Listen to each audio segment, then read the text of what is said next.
Good morning all of my class 8 students. तो बच्चों कल हमारा वीडियो चल रहा था, अभी टॉपिक चल रहा था चैप्टर 3 का वायु, जहाँ पर हमने लास्ट में कवर किया था वायुमंडलीय दाबमापी बैरोमीटर के बारे में कि बैरोमीटर क्या होता है, जहाँ पर पृथ्वी के चारों ओर स्थित जो भी वायु होता है उसके दाब को मापन जिस यंत्र द्वारा किया जाता है वही हमारा वायु दाबमापी या बैरोमीटर कहलाता है। इसमें क्या था कि निद्र बैरोमीटर का यूज किया जा रहा था, जहाँ पर एक टीन का डिब्बा था, टीन के डिब्बे में चिन्ह बने हुए थे और एक पॉइंटर लगा हुआ था, जिसकी मदद से हम लोग क्या कर रहे थे कि वायुमंडल में जो भी वायु का दबाव था उसको ज्ञात कर लेते थे। यदि वायुमंडल में दबाव अधिक हो जाता था तो जो टीन का डिब्बे का जो पतली चादर थी वो नीचे बैठ जाती थी, और यदि वायुमंडलीय दबाव कम हो जाता था तो ऊपर उठ जाता था, जिसको पॉइंटर की मदद से हम लोग जानकारी कर लेते। तो आइए बच्चों, आज चलते हैं हम सभी अपना वायुमंडल के वायु के संगठक कि पृथ्वी में जो वायुमंडल है, पृथ्वी के चारों तरफ जो वायुमंडलीय क्षेत्र है उसमें वायु में कौन कौन से घटक विद्यमान हैं या कौन कौन सी गैसेस हैं या क्या क्या चीज़ें उसमें हैं। तो बच्चों देखते हैं आज वायु के संगठक में,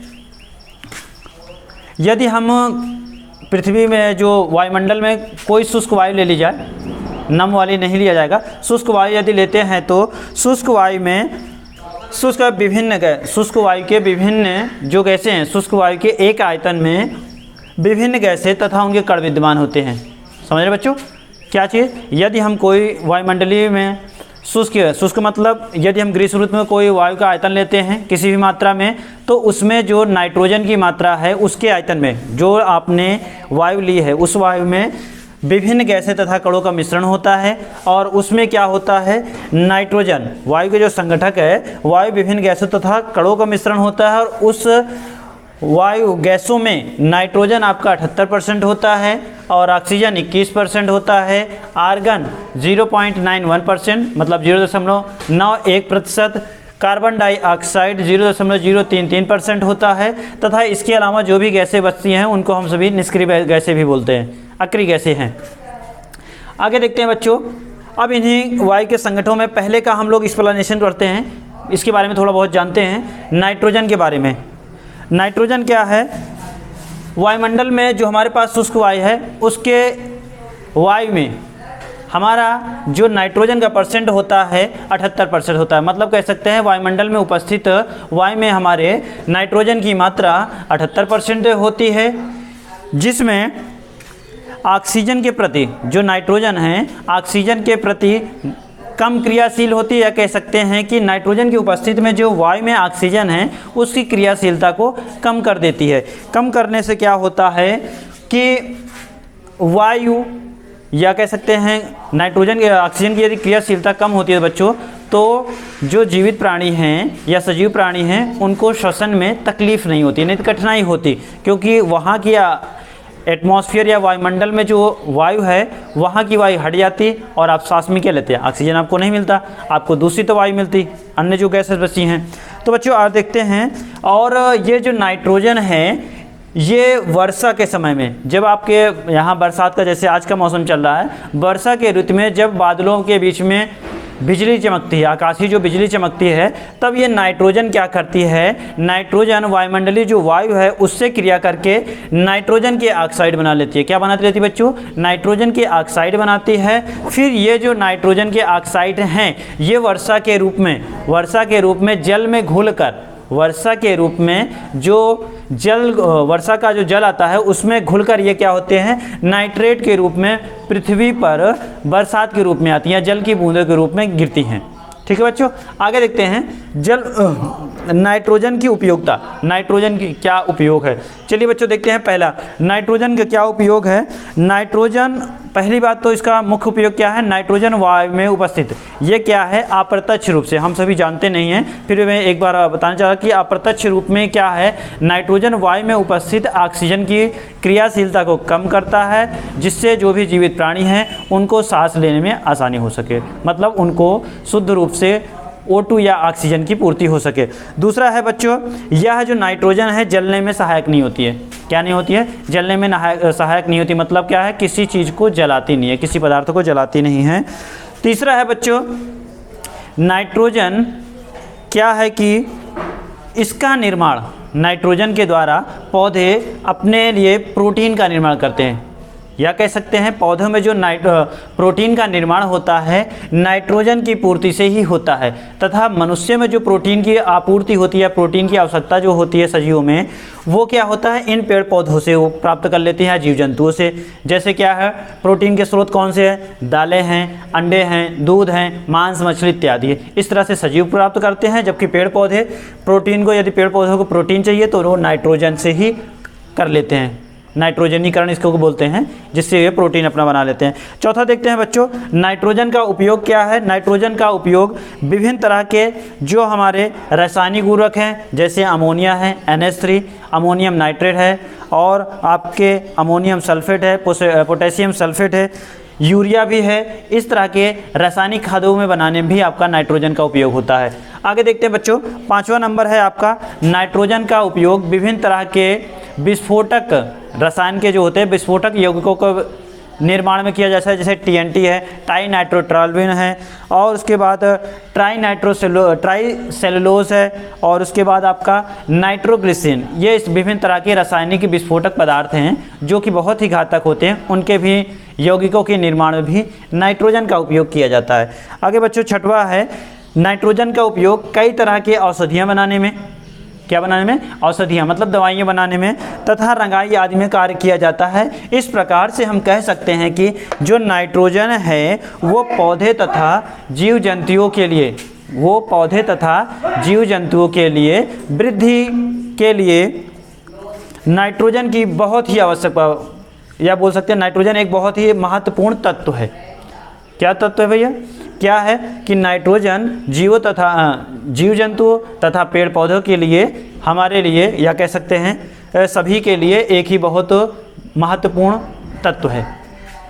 आगे देखते हैं बच्चों नाइट्रोजन चक्र, नाइट्रोजन साइकिल के बारे में देखते हैं। नाइट्रोजन का चक्र का क्या है, नाइट्रोजन क्या है सभी सजीव तथा जंतुओं के लिए। पहली बात तो ये चीज़ हम क्लियर, एक बार दोबारा रिपीटिंग हो रहा है, नाइट्रोजन में चक्र में नाइट्रोजन सभी जीवित तथा सभी जीवित, या कह सकते हैं सभी पेड़ पौधे के लिए नाइट्रोजन की आवश्यकता होती है, वह बहुत ही मुख्य आवश्यक तत्व है। इसमें क्या है, पौधे क्या करते हैं, नाइट्रोजन को नाइट्रेट कह सकते हैं, नाइट्रेट्स के द्वारा प्रोटीन में इसको परिवर्तित करते हैं, और तथा जंतु क्या करते हैं, उन्हीं पेड़ पौधों को खाकर अपना प्रोटीन बनाते हैं। इस प्रकार से जब ये जीव जंतु या पेड़ पौधे होते हैं, चक्र मतलब उसको पुनरा, अभी एक साइकिल बना रखा है, इसको भी समझाता है। तो इस प्रकार से क्या होता है, जो अभी नाइट्रोजन क्या है, अभी कह रहा है कि पेड़ पौधे तथा जंतुओं के लिए बहुत आवश्यक तत्व हैं।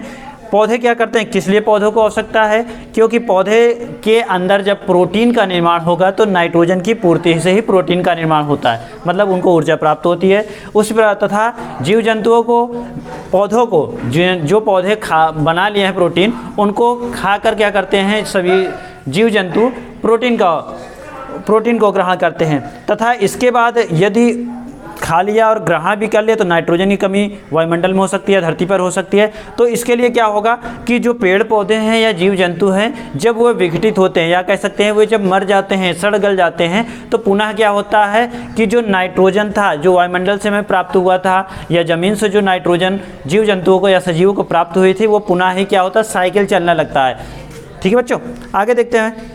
इसमें क्या है, ह्यूमस, जो पेड़ पौधे या मृत जीव हैं, एक प्रकार साइकिल बना रखा है कि नाइट्रोजन का या चक्र है, इस प्रकार से चलता है। जो पेड़ पौधे या जीवित प्राणी हैं, जब वो मर जाते हैं, सड़ गल जाते हैं, तब वो मिल जाता है। फिर उसके बाद क्या होता है, नाइट्रेट में परिवर्तन होता है। नाइट्रेट में परिवर्तन कैसे होता है बच्चों, तो ये जब ज़मीन में है बात, ज़मीन के बाद ये पेड़ पौधों में परिवर्तन हो रहा है। कैसे, ये वायुमंडल से क्या करते हैं, पेड़ पौधों की जो दलहनी फसलें होती हैं, जो द्विबीजी पौधे होते हैं, उनके जड़ों में बैक्टीरियाज होते हैं जो वायुमंडल से डायरेक्ट नाइट्रोजन को सोख लेते हैं, पेड़ पौधों में पहुंचा देते हैं।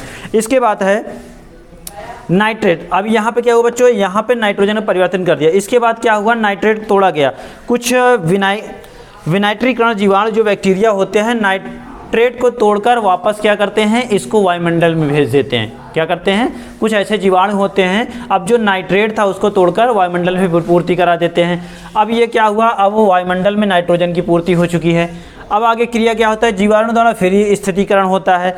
क्या होता है बच्चों, जीवाणु द्वारा फिर नाइट्रोजन की स्थिरीकरण करके फिर से ये चक्र चलने लगता है। आगे देखते हैं ये क्या होता है बच्चों, वर्षा में दुर्बल नाइट्रिक अम्ल। अब क्या है कि ये वायुमंडल में नाइट्रोजन आ गया, वहाँ पर ये विद्यमान हो गया हवा में, क्या वायुमंडल में जो वायु है उसमें जीवाणुओं द्वारा ये विद्यमान हो गया। अब क्या होगा, जब फिर आकाशीय, अभी हमने पिछली बार पढ़ा था कि जब वर्षा के ऋतु में आकाश में बिजली चमकती है तब क्या होता है, नाइट्रोजन क्या होता है, वायुमंडल की ऑक्सीजन से क्रिया करती है और इसे नाइट्रेट में बदलती है, और नाइट्रेट में बदलने के बाद क्या होता है कि जो वर्षा का जल है पृथ्वी पर पुनः आ जाता है। तो इस प्रकार से दुर्बल अम्ल के रूप में जो नाइट्रिक अम्ल है एसिड के फॉर्म में दुर्बल अम्ल के रूप में पृथ्वी पर आ जाता है। फिर क्या करते हैं, पौधे एवं जीव जंतु इसको ग्रहण करते हैं। उसी प्रकार से पौधे क्या करते हैं, अपना नाइट्रोजन ग्रहण कर प्रोटीन की पूर्ति कराते हैं, जबकि जंतु जो हैं प्रोटीन के लिए इन पौधों पर निर्भर करते रहे, मांस, मछलियाँ, अंडे, दूध इन पर इत्यादि पर निर्भर करते हैं। आगे देखते हैं बच्चों, नाइट्रोजन के बाद ऑक्सीजन की बात आती है। ऑक्सीजन क्या है, ऑक्सीजन के बारे में देखते हैं बच्चों।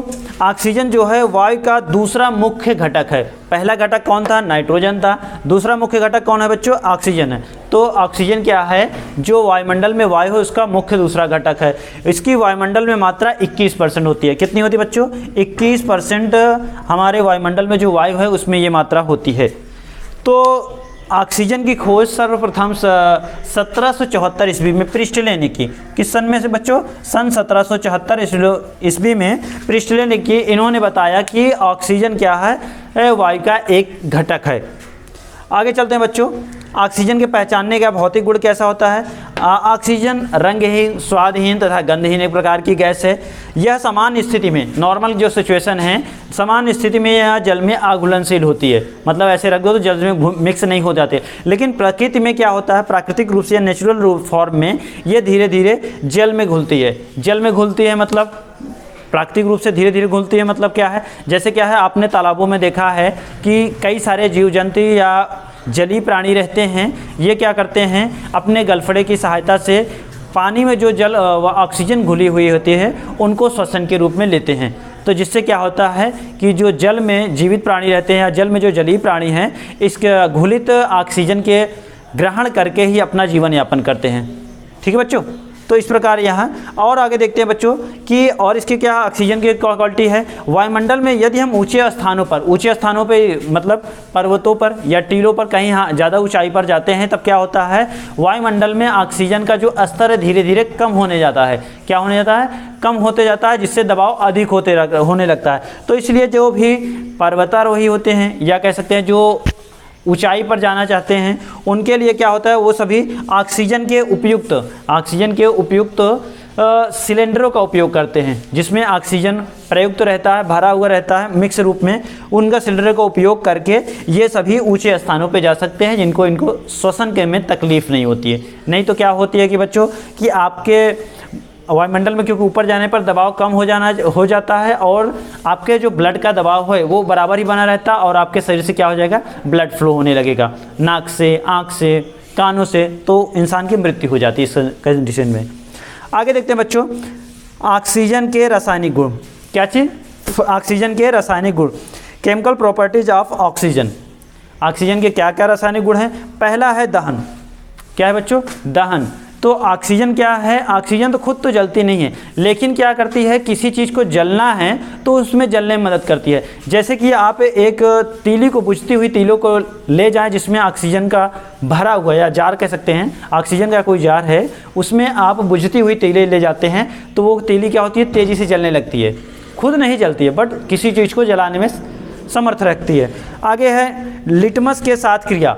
लिटमस के साथ, लिटमस एक पेपर होता है, फिल्टर पेपर होता है, इसके साथ यदि लिटमस का पेपर गीला है तब क्या होगा, ये ऑक्सीजन के साथ कोई भी क्रिया नहीं करती है। मतलब क्या कह सकते हैं कि यदि लिटमस पेपर जो हमारा लाल है तो उसको नीले में नहीं परिवर्तित करेगी और नीला है तो उसको लाल में कोई परिवर्तन नहीं करती है।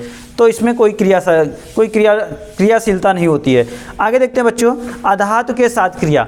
ऑक्सीजन की अधातुओं के साथ क्रिया कराने पे क्या रिएक्शंस बनते हैं। पहला जैसे हाइड्रोजन, यदि हाइड्रोजन के 2 अणु तथा और ऑक्सीजन के एक अणु को लेकर, हाइड्रोजन तथा ऑक्सीजन के अणुओं को लेकर क्रिया कराई जाए तो इससे जल बनता है, लेकिन यह क्रिया क्या है, बहुत ही विस्फोटक होती है, इसलिए इसको प्रयोगशाला में वर्जित कर रखा है।